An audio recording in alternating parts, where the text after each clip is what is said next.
pure hatred, animosity, disdain, also maybe somewhat of a respect. But the intensity in this rivalry, it plays second fiddle to no one. And you might recall, I went on record last year. South Carolina, think about what was at stake. The Gamecocks entered that game losers of 7 straight in the rivalry. And when it gets to a point like that, you just feel like, man, our rival owns us. Like, they own us. They got the mental edge in the game. They own us, right? I went off script last year over the summer and the week of the game. And I picked the Gamecocks to beat Clemson. I was one of the very, very few that did that. Giving myself a little pat on the back here. Either way, I was one of the very few that did that. Gamecocks went into Death Valley and pulled off that 31-30 victory, which I don't need to tell you all was a massive boost for Shane Beamer in year 2 of his program, a massive boost in recruiting, a massive boost for the fan base and the expectations going into year 3. This has been a season for both South Carolina and Clemson that most fans on both sides would rather forget. The Gamecocks' aspirations of matching last year's win total of 8 wins, or maybe even exceeding that, getting to 9, or God forbid 10. The season has not even remotely lived up to those expectations, not even close from the opening snap in Charlotte. Think about that. From the opening snap. Meanwhile, couldn't we say the same thing about the Clemson Tigers? A team that, heck, yours truly, I picked to go to the college ball playoff. Clemson fans, aspirations and expectations of a return to the CFP. Dabo Swinney going out and getting Garrett Riley as his offensive coordinator. Cade Klubnik returning full-time as the starter. Everybody blamed DJU for the struggles last year. Hasn't worked out the way that most Tiger fans, or probably any, anticipated. Certainly not Tyler from Spartanburg, as Clemson enters this game 7-4. A means to salvage the season for each. It'll be jubilation, celebration, and somewhat of an exhale of relief for the winner, and an off season of pure hell for the loser.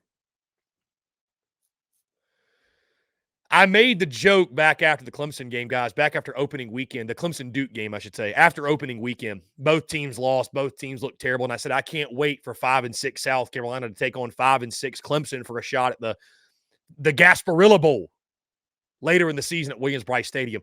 Little did I know how close I would actually be. Sure, Clemson's already punched their ticket to a bowl game, but I mean, South Carolina wins this one.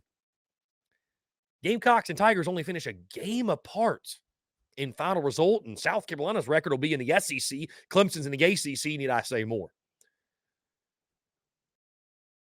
What makes this fun, too, is neither team limps into this game, right? That's a lot of fun. Neither team limps into this game. South Carolina winners of 3 straight against Jacksonville State, Vandy, and, of course, that big one last weekend against Kentucky. And then there's Clemson really sparking their season, sparking this winning streak with that big win over Notre Dame, which I don't know that anybody gave the Tigers a chance or saw that coming. Beating Notre Dame, I believe it was Georgia Tech after that, if I recall correctly, and then North Carolina last week, of course. Clemson did a great job defensively holding down Drake May and securing the big home win. So both sides with positive momentum and reasons to feel good about themselves. Now, when you look at this game on the field on Saturday night, let's start offensively for South Carolina. Admittedly, I am more concerned now than I was, say, a week ago about, well, how is South Carolina going to move the football on Clemson? Because a week ago this time, the thought and belief was Rattler at home. This offense at home, Dabble Loggins at home. They've been electric. They've been elite. And Kentucky came in, who is solid defensively, but nowhere near what Clemson is. They came in and shut that down really quickly. Gamecocks with about 250 total yards of offense. And all of a sudden, I think we're left sitting here saying, maybe it was the competition in those home games. Furman, Mississippi State, Florida, whose defense isn't good, Jacksonville State, and Vanderbilt. Those were the home games in which the offense was electric and Spencer Rattler played out of his mind. So it makes you wonder. Also, Carolina's issues in the trenches, running the football. How do you get any sort of running game going with Mario Anderson against an elite Clemson front seven? For everything Clemson hasn't been this year, the front seven's still elite, right? But when you have a quarterback like Spencer Rattler, somebody who's beaten Clemson already, he knows what this rivalry is about, played in a hostile environment and won. When you got a guy like that, you got a shot. Spencer Rattler with the opportunity to cement his legacy, go 2-0 against the arch rival. And to be fair, he wasn't bad against Kentucky. Wasn't quite his gaudy numbers that we're used to seeing, but pair of touchdown passes, no turnovers, very clean game. He'll need to do that again. And then, of course, there's Xavier Legette, guys, who I said it last week on these airwaves, and I'll repeat myself. Spencer Rattler and Xavier Legette have to play well. Like, your best players have to play well. And Spencer Rattler on Saturday night, he can't just be good, guys. Not in this game. He can't just be good. He has to be special. He has to be exceptional for South Carolina to win. Because I don't think South Carolina is going to be able to run the football. I just don't see it. If the Gamecocks run for 70 yards or more, chalk up Carolina getting the win. I just don't see it, though. It's going to be tough sledding all night. South Carolina will have to win with the passing game. And against the Clemson secondary, that is much better than they were last year. Guys, Clemson offensively gives up 288 yards per game, only 166 through the air. And you look at the Tigers' track record this year, they've done a good job of holding down elite quarterbacks. The latest, Drake May last week, held him to 100 yards under his season average, per game average, and about 20% less in regards to completion percentage than his average. So Clemson's played some big-time quarterbacks, and they have fared very well. Now, on the other side, South Carolina's defense riding a wave of momentum. Can they carry that over in this game? Clemson cannot take care of the football for whatever reason. Cannot take care of the football. 20 turnovers, 13 fumbles lost. They've struggled mightily to just handle the ball. Will Shipley, Phil Moffitt, as good as they've been running the ball, they've had their issues with fumbles. They've had their issues. South Carolina's defense, up until a couple weeks ago, guys, have been abysmal every single game this season. It's amazing how playing teams like Jacksonville State and Vandy can get your confidence high, right? But to give credit where credit's due, South Carolina's defense was awesome against Kentucky. They're the reason the Gamecocks won that football game, and they're the reason why South Carolina even has a chance to reach bowl eligibility. Now, as we mentioned, Kentucky and Clemson aren't mirror images, but a lot of similarities. Clemson's just going to be a way better version of what Kentucky was doing. The Garrett Riley offense, they want to be spread, maybe not quite as much play action, but Clemson wants to run the football.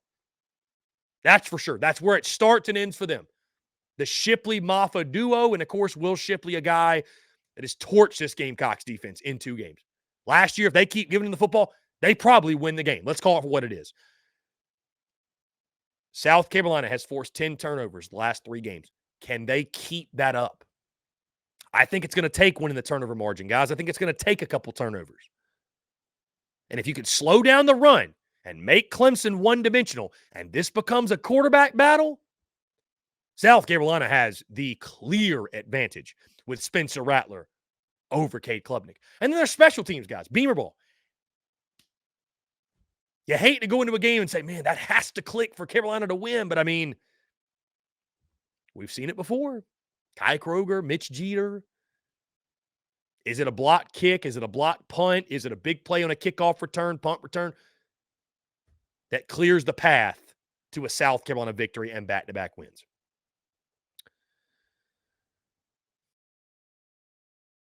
This is always a really tough pick for me because you talk about separating the head and the heart and what the heart wants versus what the head wants and going with your, what your logic tells you, your football sense and not just your fandom. This is a tough pick. It really is.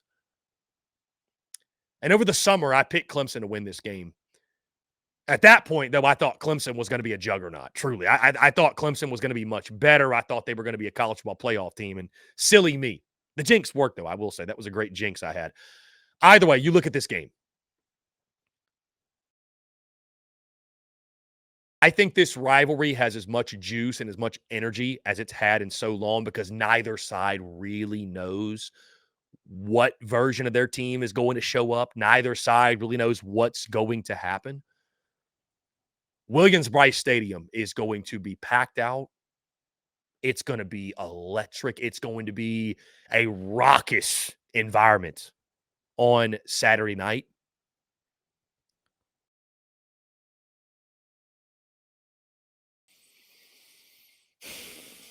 But I don't think it's going to matter. I think South Carolina is going to struggle to stop Will Shipley and Phil Maffa, that 1-2 duo. I'm not saying they're going to run for 200 apiece, but I still question South Carolina's front seven and slowing down the run game. I don't think Cade Klubnik is some great player. I think Clemson will be better served probably going out in the portal and getting a quarterback this offseason. But I just don't know, and it's hard for me to believe. South Carolina stifled a Kentucky offense that was ranked almost 100th nationally. And I know Clemson's not world beaters, but I think they're going to be able to run the football enough. I think offensively, I think Spencer Rattler plays a clean game. But the Gamecocks, you talk about a team that's not going to be able to run the football. I don't see much of anything getting going there, right? Gamecocks had 50 rushing yards against Kentucky. 27 of them came from Rattler himself. So I think it's going to be another scenario like that where that Clemson defensive line takes over this game. I think Spencer Rattler, Xavier Legette, they're going to get theirs. They're going to make big plays. They're great players. They're going to make big plays. And so a lot of this game really does, as low-hanging fruit as it is, it really does come down to turnover margin. If South Carolina wins the turnover margin by 2 or more, they win the game. There's no question. They win the game, right? If Clemson's coughing up the football like they've done all season, they win the game. And I think South Carolina will force a turnover or two. I do. I really do, because Clemson's turned it over every game. They're going to turn the football over. Can South Carolina capitalize when they get those opportunities? That'll be big as well. Red zone efficiency will be huge. The biggest difference is this. The biggest difference in last week and this week, South Carolina is going to force a couple turnovers. I don't see the Gamecocks playing a clean football game offensively, because I think Spencer Rattler, it's going to be all on him. He's going to be under duress. I would not be surprised if later in this ball game, he's trying to force some things. He's trying to force some throws, and Clemson's defense is good enough to make him pay and make this South Carolina offense pay. I wasn't nearly as worried about the offense until I watched the Kentucky game. And after watching that, I think South Carolina's skill position players in a lot of instances are better than Clemson's. But Clemson has the clear advantage where it matters most. That is the trenches. Clemson still top to bottom is the more talented team. They have more quality depth. I don't think anybody's denying that. I think this is a really close, competitive, back and forth ball game. I think it's a fourth quarter battle. I think it goes down to the wire. But as I mentioned before, the road team has had so much success in this series. So I don't think that home field advantage, I don't know that it really matters. I don't think it's a reason to make a pick. I just don't. I don't think it's a reason to make a pick in this game. So I think Willie B's going to be shaking, going to be rocking. I think the run game of Clemson will neutralize that. I think Cade Klubnik and that Garrett Riley offense will make a couple plays there, but I think a lot of it's going to be run game.